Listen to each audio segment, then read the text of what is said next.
recently, Cassini has found that a tiny moon that orbits around Saturn has jets and plumes of water coming out of it.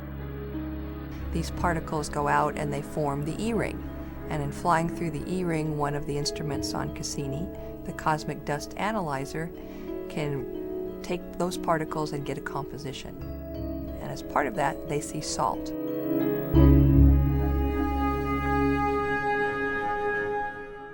This is salt, and this is what we found in the ice particles we detected in Saturn's E-ring.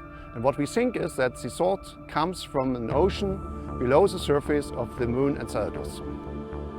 The sodium is a tracer for a subsurface ocean. That's the material of the ice particles, a kind of water, like on Earth. And that salty ocean tells us something about what might be going on inside of Enceladus to create the jets and plumes that you need. Water, liquid water, in contact with the rocky core to get out the sodium. You could sort of think of maybe the plumes of maybe sort of the breath of Enceladus, coming out and telling us something about its interior.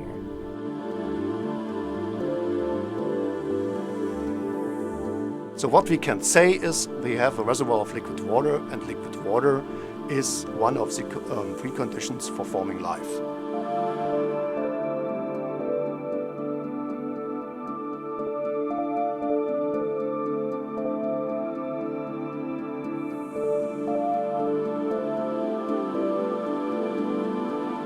I was surprised and also very excited to find out that, we're getting closer and closer to the conclusion that you have liquid water, possibly a liquid ocean, on a moon that's so tiny, and in a place where we didn't expect to find conditions where you might find life.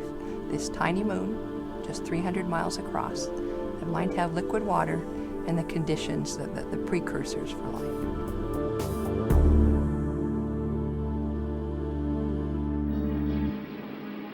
The focus, as Cassini continues in its Equinox mission and continues on into the future, will be to have more close flybys of Enceladus, to fly through that plume, fly close to this tiny moon to learn more about the processes going on inside.